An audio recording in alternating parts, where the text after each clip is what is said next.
জানো সুরিয়া, আর বাংলাদেশে 10 বিঘা জমি আছে। 10 বিঘা জমিতে নাই নাই কইরা 100 কুইন্টাল ধান। খাওয়ানোর লোন নাই আমাদের এইখানে, কি কমু বুঝছস? আমার বাবা অনেক গল্প করতো, আমি মাঠে গিয়ে এখন জমি জায়গা খুঁজ যাই পাই নাই।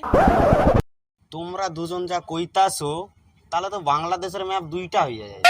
খেতে যাওয়ার লগে না আমাদের ওইদিকে হেলিকপ্টার করে যাইতে হতো, মাঝখানে একটা বড় নদী, ঠিক আছে? আমার লগে হেভি হেভি জিনিস আছে বাংলাদেশে। নামটা কি? আমার নাম পটলা। আচ্ছা, এত জায়গা জমি ছিল বাংলাদেশে? হ্যাঁ দাদা, আছে, এখনো আছে।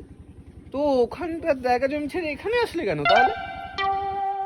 এরা যা গল্প দিচ্ছিল তাতে 4টে বাংলাদেশ হয়ে যাবে। আচ্ছা, ভালোই তো গল্প দিচ্ছে তখন থেকে। তো লিগেলি কি এসেছো? কাগজপত্র কি কিছু বানাতে পেরেছো? কাগজপত্র তো নাই দাদা।